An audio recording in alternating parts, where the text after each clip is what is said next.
had a for personal reasons he couldn't attend, and so we have others, and I guess that's part of the reason, I don't know, we're going to blame that for the reason that we didn't have enough plates. So also I could have paid better attention and also got some water. So let's see if this thing is working here. Could that help out, guys? So McLean came to at least a few of our events, and even more of those who were at Hacker Dojo. Who came to some events at the old Hacker Dojo? Anybody remember that?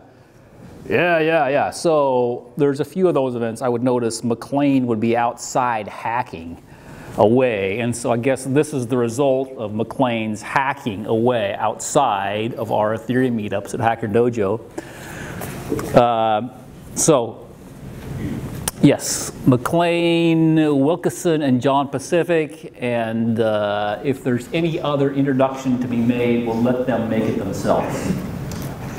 Awesome. McLean. Thank you very much. Hey, everyone. Hi, everyone. My name is McLean Wilkeson. I'm one of the co-founders of NuCypher. I'm going to talk a little bit about our project, give you kind of an overview on the architecture, the problem we're solving, and then at the very end, we'll give it to John Pacific, who is our cryptographic engineer, and he's going to talk about in a lot more detail some kind of the crypto primitives that we're using, as well as run you guys through with a quick demo. So NuCypher is a data privacy layer for blockchain and decentralized applications. We give developers a way to store, share, and manage private data on public blockchains, or more specifically, public file systems like IPFS or Swarm. So for example, let's say you're building a medical records application. You're storing patient records on IPFS. By default, all of those records are public. Anyone can go and download those records and look at them. Ideally, you'd have some way to have those records be private, confidential, and encrypted, while still having some way to share those encrypted records with valid recipients. So doctors, hospitals, insurance companies, for example. And that's the access control infrastructure that we're providing with NuCypher. So before going into kind of the architecture and how we built this, I'll talk about some of the potential use cases for NuCypher and why we think what we're building is important for the ecosystem. A very obvious one would be decentralized end-to-end encrypted file sharing. So you could use NuCypher as part of the tech stack to build a decentralized Dropbox, for example, where you're storing encrypted files on IPFS or Swarm, have the ability to share those files, let's say they're photos, with your family members, or medical records with healthcare providers, but all the while keeping the encryption keys with yourself. So you're never having to share private keys. You're never having to expose the plain text of those files to the storage provider or the storage layer. Another very interesting use case would be end-to-end encrypted group chats. And this is both for centralized as well as decentralized settings. So this is end-to-end encryption for group chats is kind of historically a very difficult problem. Signal uses something called double ratchet encryption as their algorithm, but there's not really that many good solutions for end-to-end encryption of group chats. The reason being, it's very expensive to encrypt every message from every participant to every other participant. So for some of these group chats that you see in Telegram that have 20, 30, 40, 50,000 member ICO chats, for example, if you were to try to encrypt all that end-to-end, it would probably just break Telegram servers. So right now, all that's in plain text. But our core technology, something called Proxy Re-Encryption, is actually a very scalable, very elegant solution for this type of problem, this many-to-many data sharing pattern. You could also use NuCypher to build data marketplaces or monetize encrypted data. So let's say you wanted to build a decentralized Netflix, for example. You could use IPFS to stream video that's encrypted and require people to pay, let's say 5 ETH to your address in order to get that data or those video streams decrypted. You can also embed kind of arbitrary conditions into your data sharing. So you can require payment in exchange for decryption. You can set time bounds on decryption. If someone comes up with a robust working Oracle model, we could also tie conditions to potentially real-world events, which could also be very interesting. Of course, we have things like data encryption in flight, or TLS, that we use in the centralized world today. So if you're using services like Gmail or Dropbox, all the data between you and the central service provider is encrypted. But you're fundamentally trusting these service providers. So everything you send to Google is decrypted server-side. Everything you send to Dropbox is decrypted server-side. And maybe this is fine for a lot of these centralized services. We trust Google. We trust Dropbox. But potentially for some of the people that are trying to hack into those services, it's not ideal. And then if we extend that to the decentralized world, where you don't have a server that's running Google's data centers, but instead it's a node that's running in some random person's basement or in Iran or China or wherever, we certainly can't have data being decrypted server-side. It's a total non-starter for blockchain and for dApps. So we need some sort of different architecture, some different approach that's fully end-to-end encrypted between the data owner and between valid recipients of that data. That's effectively what we built at NuCypher, which is a decentralized key management service. So we've combined two core technologies. One is something called Proxy Re-Encryption, and the other is, of course, decentralization using the blockchain. And I'll go into more detail of how we've constructed this, but basically the takeaway is this is an entirely trustless, non-censorable key management service. So if you're using NuCypher, you're not trusting AWS Cloud HSM or Azure Key Vault or HashiCorp Vault.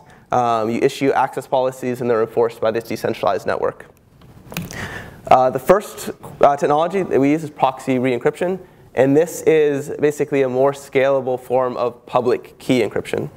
So if you think of public key encryption as being very good for one-to-one data sharing, so I have some secret message. I want to share that message with any one of you in the audience. I can just encrypt with your public key.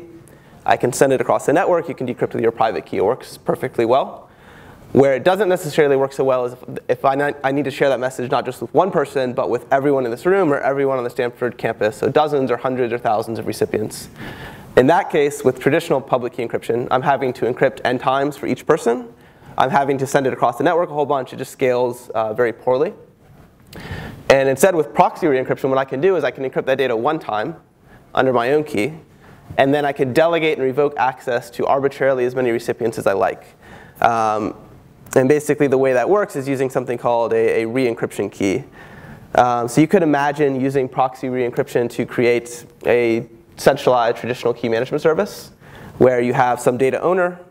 The data owner, she encrypts some data, uploads it to a storage layer. She wants to share that data later on with some recipient. So what she can do with proxy re-encryption is she can take that recipient's public key and her own private key, use those two as inputs to create something called a re-encryption key. She can give this re-encryption key to some untrusted or semi-trusted proxy. And all the proxy can do with that re-encryption key is re-key or re-encrypt or transform the data that's originally encrypted for her, the data owner, into being encrypted for the recipient. And the magic piece of this proxy re-encryption algorithm is that re-encryption happens without ever decrypting the data in the middle. So the plaintext data is never exposed to the proxy, and it's also never exposed to the storage layer. The only people that ever have access to that data are, of course, the data owner, who originally encrypts it, and the person that she delegates access to.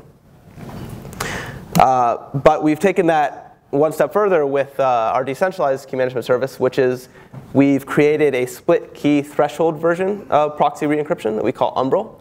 So instead of having one re-encryption key and one proxy, we can take that re-encryption key and split it up into a bunch of shares. So very similar to Samir's secret sharing, just with re-encryption keys instead of private keys. Issue those key shares out to the NuCypher network. And then the NuCypher network as a whole is responsible for basically performing this re-encryption.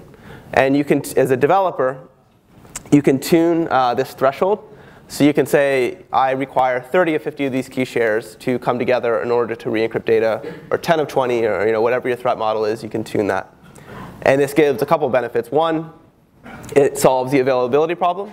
So if you only have one re-encryption key and that node goes offline or goes down, obviously you're not going to be able to get the data re-encrypted, whereas if you have a threshold version of this, it's fine if some of them go offline. It also distributes trust among many nodes as opposed to just one node. So you're not relying, if you have a malicious node that refuses to re-encrypt or doesn't re-encrypt properly, it's not a problem.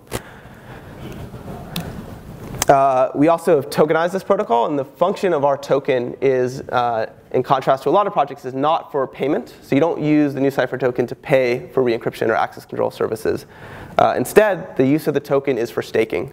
So if you want to be a node in the NuCypher network, basically earn money via fees that users pay to the network, as well as new NuCypher tokens according to our inflation schedule, you have to stake the NuCypher token as a kind of collateral or security deposit. And what this does is it gives the nodes an economic incentive to behave correctly. So if you're a node, you put something of value up at risk, and then all of a sudden you start misbehaving. Either you just go offline, or you refuse to re-encrypt data like you're supposed to do, or instead of properly re-encrypting, you just spit back garbage. Someone can provide a proof of that and slash your stake. So it's a mechanism to ensure correctness of computation. And we also use it as a way to allocate work to the node. So if you're staking 10% of all the tokens that are staked, you'll get 10% of the work. You'll perform 10% of the re-encryption services for the network, and you'll get 10% of the compensation. I'll skip this, but basically the short story is, depending on the length of time that you commit to lock up tokens in a staking contract, the higher your compensation is. And obviously we have sort of an exponentially decaying inflation curve similar to Bitcoin or Ethereum, where inflation is high in the early days of the network, and the idea is that that will decay over time as fees increase as more users adopt the network. A few examples of some early users of NuCypher. So one popular use case is this data exchange or data marketplace idea. So there's a lot of projects that are aggregating different sorts of data. It could be browsing history, social media data, self-driving car data, genomics data. They're encrypting that data, and they're looking for some way to monetize it. So with NuCypher, they can conditionally decrypt that data in exchange for payment. So basically giving regular people, for example with Datum, they give regular people a way to monetize their browsing history by auctioning it to advertisers or selling genomics data to researchers. NuCypher is also the access control layer for a lot of these newer decentralized databases like BlueZell. So they're using us as a way to enforce who can and cannot query the data. Another very popular use case is this medical sharing use case that I talked about a little bit at the very beginning. MediBlock, for example, is building a patient-controlled medical record system where the patient controls their own medical records, their own keys, and they can share those records with their doctor, with their hospital or insurance company. If they switch providers, it's very easy for them to revoke access and give access to the new provider. Also, I think there are a lot of interesting use cases in the IoT space that we're exploring with Faraday, which is spun out of BigChainDB, as well as a few of the larger tech companies.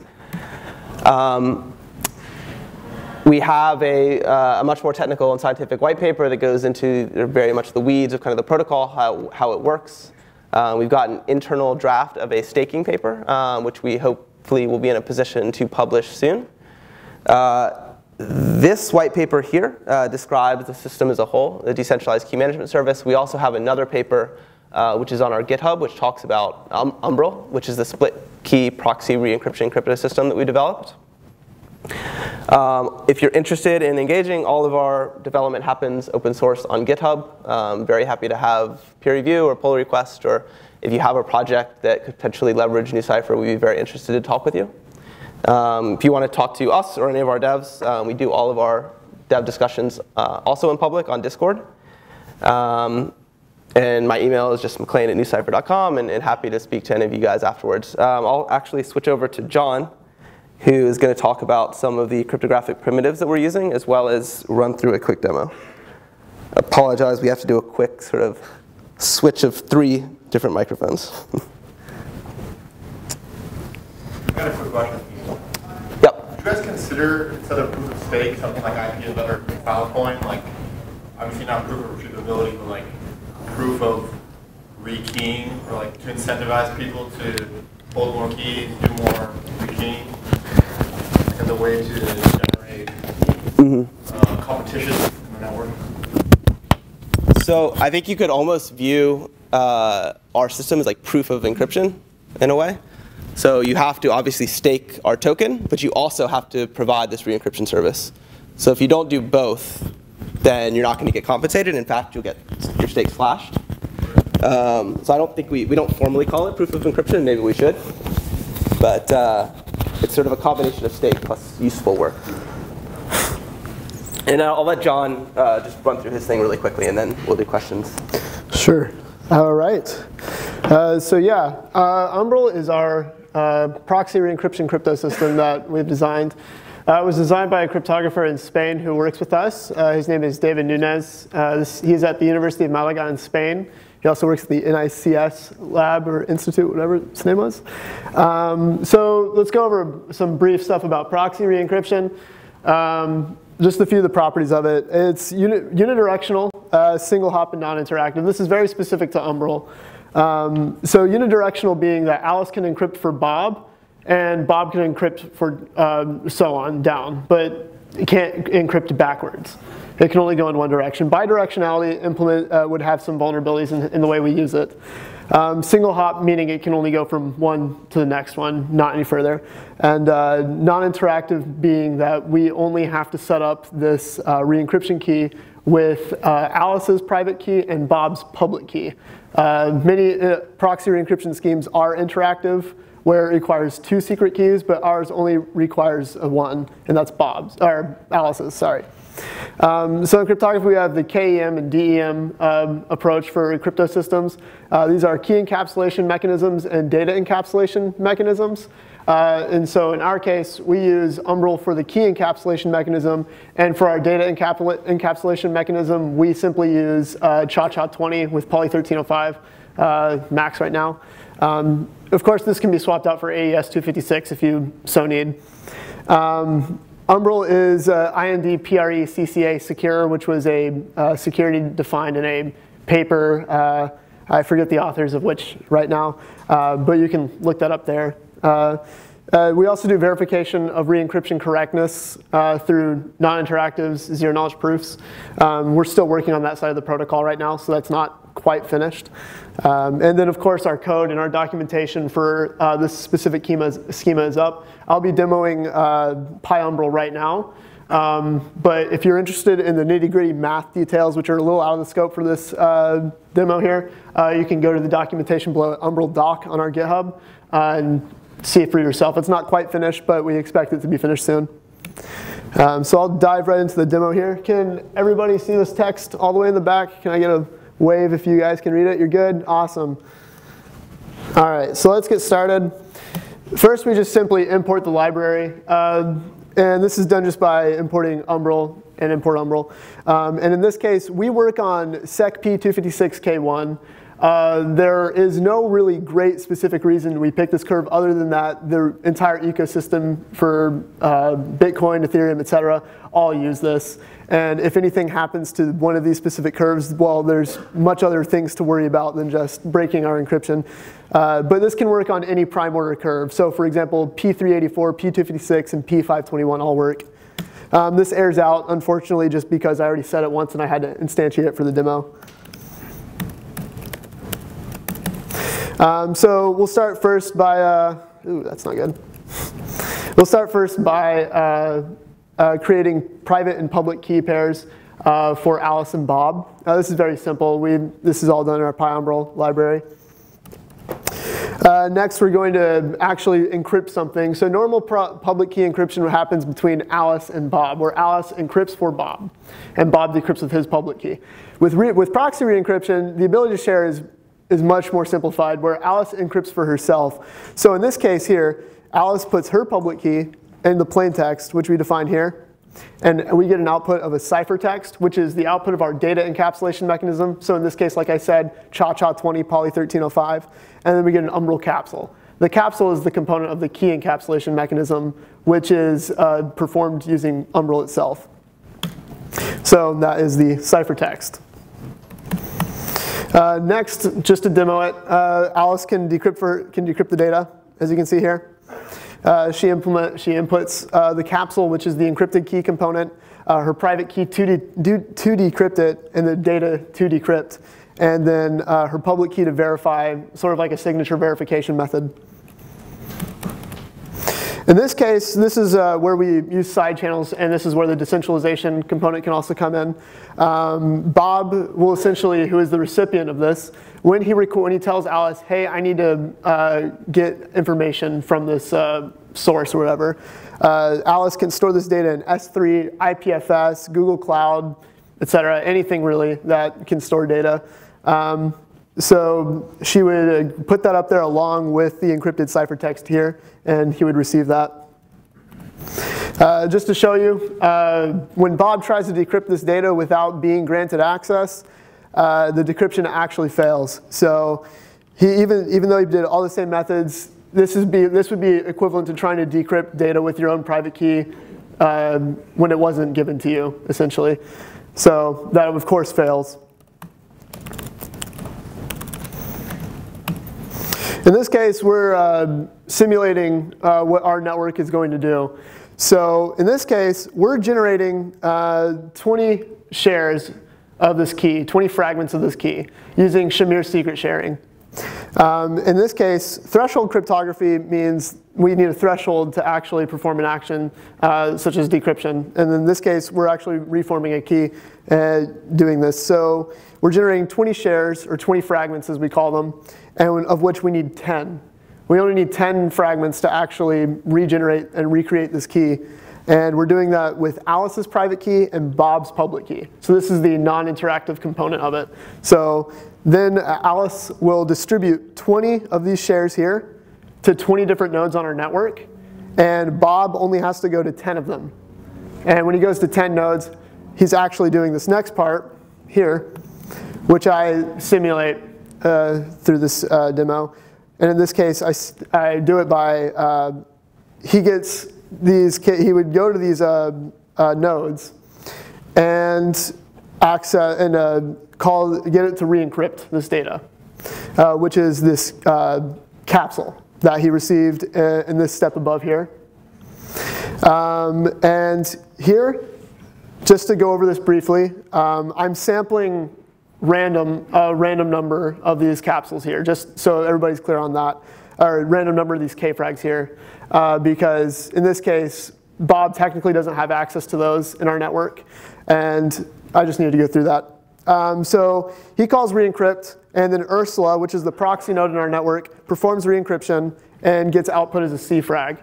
And this C-frag, then Bob gets it from the service and attaches it to his original capsule.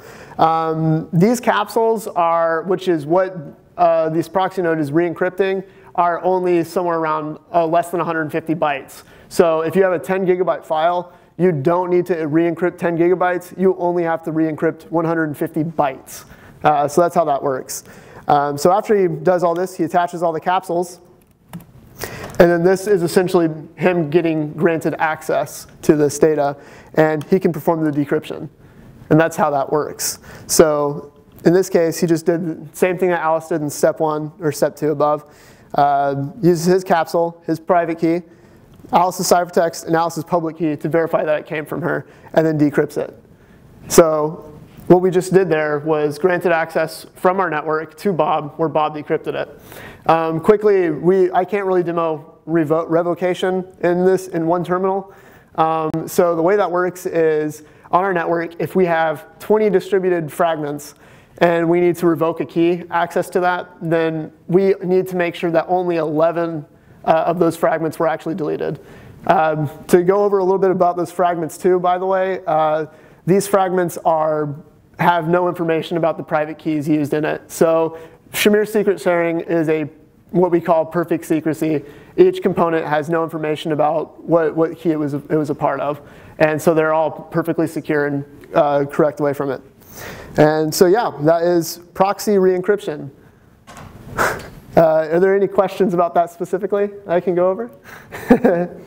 Yep. How do you guarantee the node to delete the fragments? So they would be incentivized to actually delete them. That's where the staking model comes into play here. If they don't delete them, there might be penalties in the future for not doing that. But right now, we're just trying to get the network working. How do you prove a node deleted the fragment? So that's actually part of our challenge protocol that we're still working on. And yeah, it's a hard problem, but the yeah, they're just penalized if they don't right now. And if they ever leak it out, then that can be used to revoke. It could be used to take away all their stake.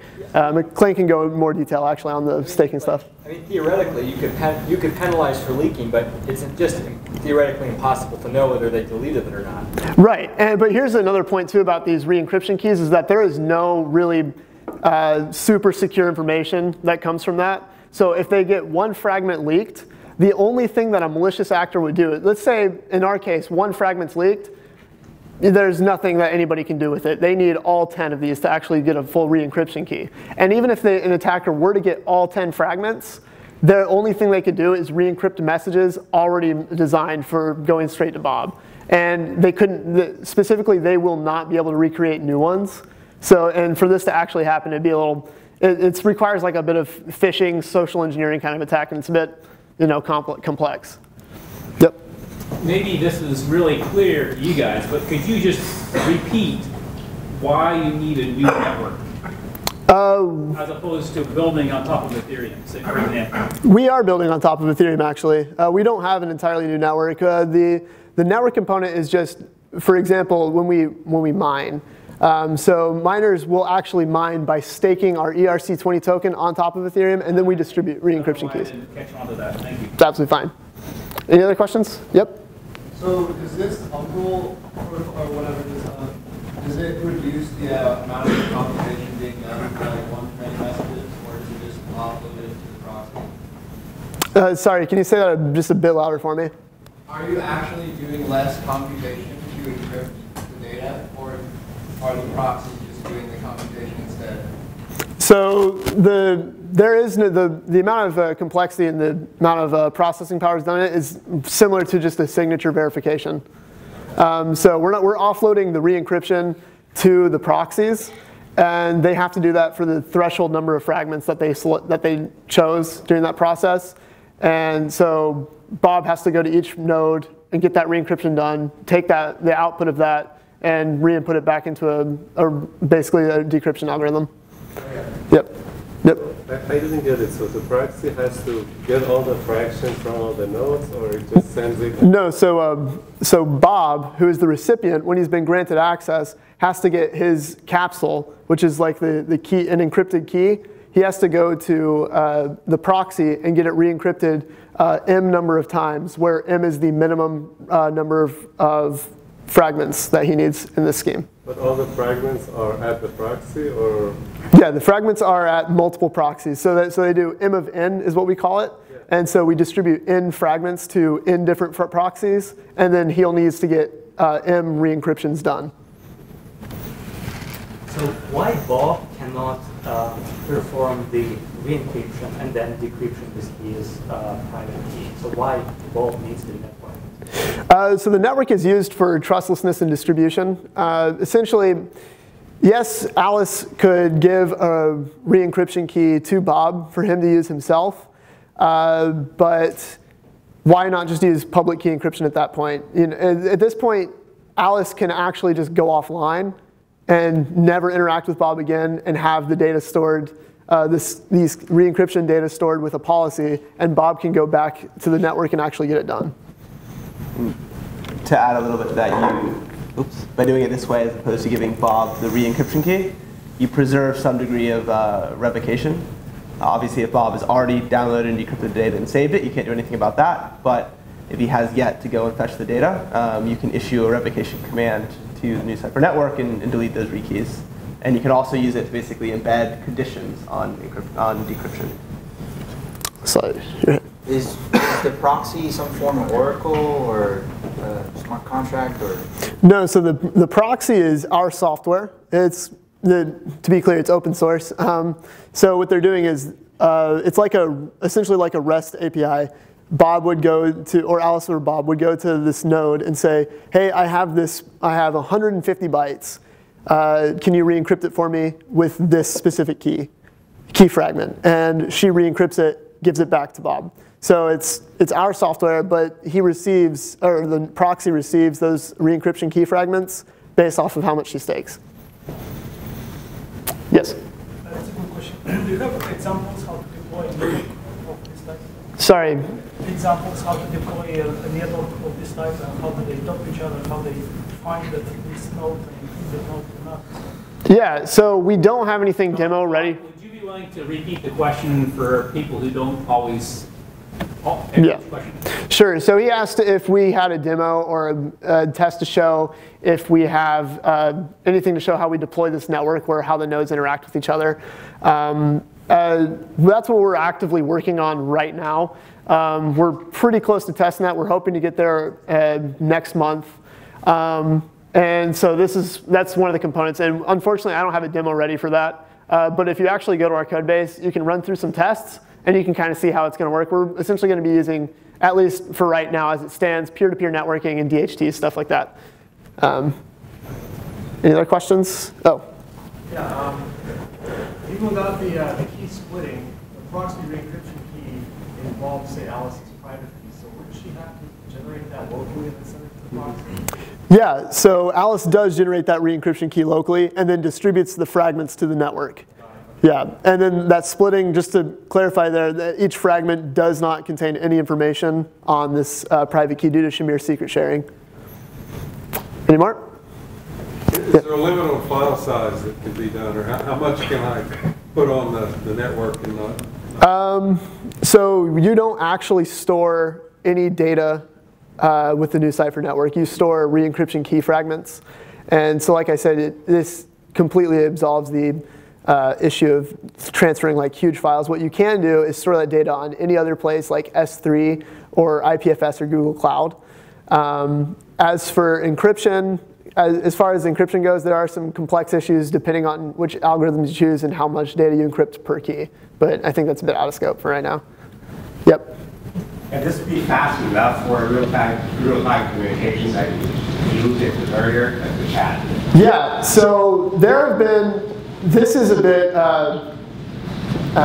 futuristic for now, down our roadmap, but one of the things, right now we're just trying to get a network up and running right now. There are schemes that you could do in your own backend to handle this. For example, you can store, say, like where if m is your minimum number of fragments, you can store m-1 fragments, and then access the network for one of those fragments that you need. And that way you could have it practically, hopefully within the time frame of a, like any normal API call you'd make to anywhere else. Yes? Just a quick question, kind of keying on that, because you mentioned like Signal, like group chatting, and like how current encryption is not relevant. How many fragments, what's the max fragments? The max fragments? It's technically the entire network size, but the cost does go up per fragments that you distribute. So for like the scale question, if you're trying to like encrypt channels like 10,000 people in it, do you imagine this being a use case that you guys will be able to support in the future, like real-time chat with like 10,000 people? Definitely, but you don't. Files are served pretty well with encryption. Yeah, you wouldn't need to distribute 10,000 different fragments because you have 10,000 users. But you can most definitely, yeah, I can totally see this being usable for a scenario like that. Even you can even do it so. Right now, even Double Ratchet has scaling problems. I don't know if any of you guys have ever used Signal group chats before, but the messages get really weird because they have to decrypt and go through the servers and everything. Technically, I could see this actually being a really, really awesome scenario for scaling for Double Ratchet, if not by itself its own solution. But yeah, we have, that's a little bit out of scope for this one. Yes? How does the user economics work in the sense like, do I pay for each data I need to encrypt, or do I need a token? Is that how? Yeah. So if you're a user of the NuCypher network, you don't pay with NuCypher code, you pay with right now ETH, and in the future eventually some sort of stable coin. And there's sort of two options depending on your use case. So either you as a data owner, you pay when you issue an access policy, or if like you're building a data marketplace, for example, the consumer of the data can pay for the re-encryption. So it can either happen up front when the access policy is issued, or on the back end when the data is consumed. Any other questions? No more questions? Okay, cool, thanks.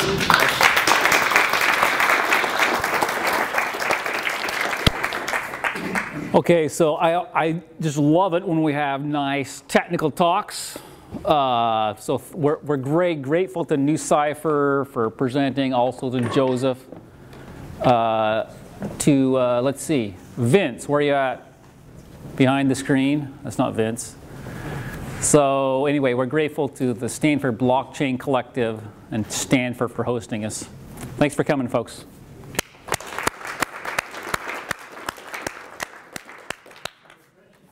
Nice.